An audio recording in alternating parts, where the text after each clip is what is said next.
대통령 선거 우리 중에서 제일 많이 치러봤던 김광덕 전 부장께 여쭤보겠습니다. SNS에서 일파만파 지금 이게 퍼지고 있는데 이 내용대로라면 일단 어느 캠프에 유리한 겁니까? 이 현재로서는 어떻든 3위로 나온 안희정 지사한테는 상당히 부담스러운 대목이죠. 예. 저도 그 내용을 봤는데 보니까 대부분의 아까 잘 이야기했지만 대부분의 개표 어저께 투표한 것 중에 다는 아니고 어저께 한 것 중에서도 250개 투표소 중에 52개 선거구에 이제 공개가 된 모양이더라고요 보니까. 근데 이제 1위가 주로 이제 문재인 전 대표가 과반 이상의 득표를 하는 걸로 나와 있고 숫자는 밝힐 수 없습니다만은. 예. 주로 2위는 이재명 시장이 2위가 많아요. 그러면 당연히 안희정 지사는 지금 원래 추격을 해가지고 역전을 시키겠다는 전략을 갖고 있었는데, 안희정 지사가 별거 아니네라고 해서 불리하게 작용할 수가 있는 거죠. 예. 근데 이제 이거를 누가 과연 그러면은, 이거를 공개했느냐.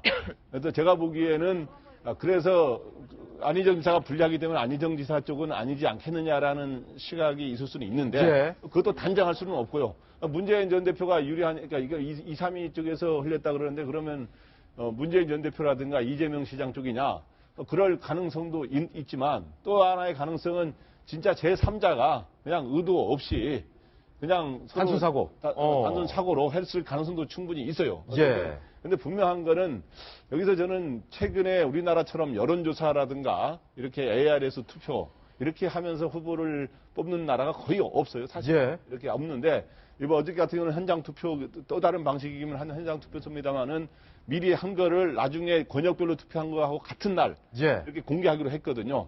그랬으면은 이거는 선관위의 전적인 잘못이고 당 선관위의 전적인 잘못이다. 예를 들어서 1000명이기 때문에 뭐 예고된 거다. 그럼 예고된 거를 왜 막지를 못했어요? 말이 안 되는 그렇죠. 소리. 아니 예고된 거를 그럼 당연히 준비를 했어야죠 선관위가. 예. 그리고 민주주의에서의 꽃이 선거라 그러는데 그러면 그 민주주의가 제일 들어오면 그걸 막았어야 되는데 왜 그러면 이렇게 되느냐? 제가 보기에 어저께 개표한 것 자체가 잘못이에요. 어제 개표 자체가 잘못이다. 예, 첫 번째 잘못은 어저께 개표를 하지 말고 예를 들어서 광주 지역에 투표한 거는 광주 이번에 순회 경선을 할 때 같이 발표하기로 했거든요. 예. 그럼 그날 같이 개표를 해야지 미리 하면은 당연히 새 나갈 가능성이 있는 거 아닙니까? 예. 그거 자체가 잘못이고 또 하나는 그러면 1000명의 참관인이라든가 이걸 통해서 흘러나갈 수밖에 없다라고 그랬는데 당연히 1000명한테 서약서를 쓰게 하고 그걸 잘못하면은 중재를 엄벌에 처한다고 하는 이런 것들 사전에 제대로 고지해가지고 이런 일이 없도록 하는 게 바로 선거 관리 아닙니까? 그래서 예. 지금이라도 당장 선관위는 이거를 당장 경찰에 수사를 해서 예. 하면은 SNS는 바로 역추적하면 바로 나올 거 아닙니까? 그렇죠. 그래서 발로 조기에 규명을 해가지고 그걸 밝히는 게 그래서 그거를 해서 그 유권자들이 공정하게 판단할 수 있도록 예. 이렇게 하는 게 필요하다고 생각합니다. 김광도 부장께서 평소 침착하고 차분하기로 정평이 나 있는데 지금 이 사건은 단순 사건이 아니다. 경찰 수사해야 할 사안이다. 라고 못을 박아주셨습니다. 분명한 건 허문영 위원님, 이게 유출이 돼서는 안 되는 결과가 사전에 유출된 것이고 민주주의에 꽂힌 선거에서 이런 일은 있어서는 안 되는 일인데 가능성은 두 가지인 것 같아요. 의도와 상관없이 그냥 단순 사고로 어딘가에서 유출이 됐을 가능성. 두 번째는 뒤에 있을 경선 투표에 영향을 주기 위해서 어느 쪽에서 누군가가 의도를 갖고 흘렸을 가능성. 그렇죠? 네. 근데 뭐 건방진 말씀이지만 제가 기자 생활 27년, 올해 27년째인데 매일 뭐 이게 기사가 되느냐 안 되느냐 그 판단하는 게 직업이다 보니까 어떤 일이 탁 터졌을 때 이게 파장이 어떤 감으로 오는 뭐 직업적인 그런 게 좀 있는데 이번 사건은 조금 좀 감이 안 좋습니다. 감이 안 좋다. 네, 어제 우리가 이 자리에서 이제 기억하시겠지만 네거티브 민주당 내에 서로 이제 흠집내게 하지 않았으면 좋겠다. 지금 야당에 쏠리고 있는 국민적 관심을 제발 잡지 말아달라고 주문을 했었는데 지금 오늘 저 터진 내용들은 단순한 네거티브 차원이 아니라 이게 부정선거거든요. 부정선거다. 근데 바로 직전에 우리가 세월호에서도 같이 말했지만은 이 기본 대한민국이 정말 앞으로 나아가기 위해서는 공정성. 이 대통령 탄핵에서도 우리 국민들의 목소리는 공정한 사회 만들어달라는 거였거든요. 그러니까 그 기본과 원칙과 룰에 대해서의 어떤 민감도라는 게 굉장히 지금 높아가고 있는 과정에서 저런 부정선거가 나왔다는 것 자체는 굉장히 민주당의 선거 과정 자체를 불신시킬 수밖에 없는 대형 악재다. 그리고 어떤 위기가 터졌을 때 그 조직이 그 위기를 터지는 게 문제가 아니라 그 위기를 관리해가는 능력 속에서 그 조직의 그 신뢰도를 보는 건데 지금 어떤 저런 일이 터지자 말자 서로 지금 음모론에 역음모론에 아마 저거 잦아들지 않을 것 같아요. 그러니까 상처는 더욱더 붉어질 것이고 서로 분열과 상대를 향한 어떤 그 아주 극단적인 수준의 예. 어떤 증오와 이런 것들이 퍼져나갈 것 같은데 그러지 않았으면 좋겠지만 근데 지금 제 감으로는 민주당 내에서 과연 이런 것들 수습할 수 있는 자정 능력이 과연 있겠는가 하는 의심이 들고요. 마지막으로는 이 국민의 한 사람으로서 한마디로 아니 당내 경선 관리도 저렇게 못하는 사람들한테 어떻게 나라의 운명을 맡길 수 있을까 이런 마음이 듭니다. 예. 그리고 정말 누가 된다 한들 저런 그 부정선거가 개입된 저런 정황이 나왔을 경우에 그 결과를 누가 승복을 하겠습니까? 예. 그럼 당선 무효소송 하겠다고 해도 막을 수가 없는 거고요. 당선 무효소송까지 나올 수도 있다. 예. 그리고 뭐 지금 예를 들면 누구한테 유리하겠느냐 불리하겠느냐 뭐 개인적 주관적 견해일 수는 있지만 저도 말씀하셨다시피 지금 사실 광주 대전이라는 게 굉장히 지금 주요한 이벤트인데 여기에 굉장히 문재인 캠프 쪽에서 초조함을 가졌던 거 아닐까라는 의심이 들 정도로 뭐 어떻게 저런 일이 벌어질 수 있었는지 정말 굉장히 저는 큰 사건이라고 생각을 합니다. 지금 이승원 칼럼니스트 안희정 캠프와 이재명 캠프에서는 지금 방방 뛰고 있어요. 난리 났다고 그런 분위기인데 두 캠프의 주장에 따르면 이거 문 캠프에서 일부러 흘린 것이다 라는 얘기가 나오고 있고 반대로 문재인 캠프 측 관계자는 아니다. 232 측에서 유출했을 가능성이다. 서로 지금 탓을 돌리고 있어요.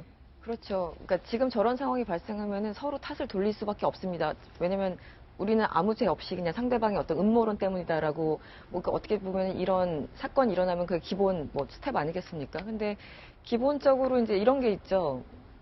결선 투표제를 도입했잖아요, 민주당. 그래서 이제 1차 투표에서 이제 과반을 득표하지 못하면 다시 투표를 해야 되는, 1, 2위가 다시 투표를 해야 되는. 그래서 일단 문재인 후보만 따로 떼어놓고 보면은 결선 투표까지 안 가는 게 가장 좋은 것이죠. 그래서 처음부터 50%를 넘어서 4월 3일 날 최종 후보로 선택되는 것이 가장 좋은 것일 테고 안희정 후보 같은 경우는 어쨌든 굉장히 좀 상승세를 이어가고 있는 상황 아니겠습니까? 그래서 결선 투표까지 가서 결국은 이제 예전에 노무현 돌풍 일으켰듯이 본인도 한번 돌풍을 일으켜보겠다. 그래서 막판 뒤집기를 하겠다라는 게 이제 속내였는데 지금 결과적으로 봤을 때 안희정 후보는 일반적인 여론조사와는 달리 3위로 또 떨어진 그런 저런 가상의 확인되지 않는 내용들이 나오고 있습니다. 그러니까 이런 상황에 봐서는 당연히 어떤 대세론으로 사실상 이제 상승세를 계속 이어가면서 문재인 후보 측에서 흘렸다고 상대 후보 측에서는 의심할 수밖에 없는 것이고요.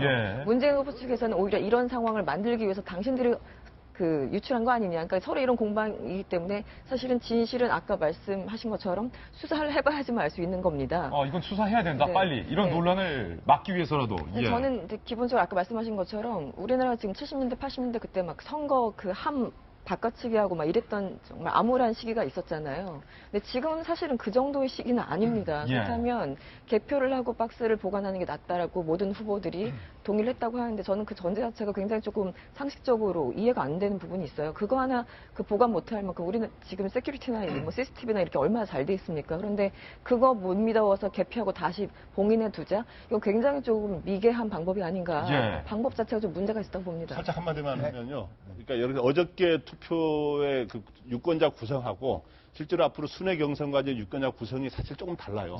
어저께 같은 경우는 당원 플러스 일반 시민이긴 합니다만은 당원들의 투표가 많았던 거로 대충 분석이 되고 있거든요. 그렇기 때문에 지금 현재 일반 국민들이 200만 명 이상 유권 선거인단으로 들어와 있는 이런 전체적인 그 기류하고는 좀 다를 수가 있기 때문에 바로 그런 점들도 이게 새나가는 게 상당한 누구한테 유불리가 상당히 차이가 나게 되는 그런 결과를 가지고 올 수가 있는 거죠. 저는 이 예고된 참사라는 박강원 대변인의 말에 정말 동의하는데 이 예고된 참사가 다른 당도 예고된 참사가 기다리고 있어요. 정말로 걱정되는 게 이런 거예요.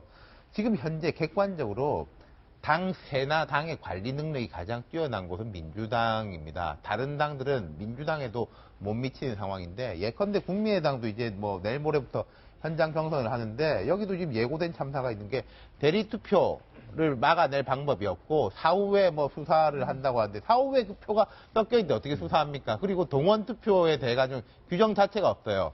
몇몇 여기에서 강력하게 이 사전선거 등록하지 않는 이런 현장 투표를 주장했던 후보 측에서는 우리가 국민적 지지는 딸리지만은 동원으로는 한번 해볼 만하다라고 공공연하게 말을 하고 있는데 그게 이제 무슨 정상적인 투표가 될 리가 있겠습니까? 사고가 분명히 날 거예요. 그럼 누가 책임집니까?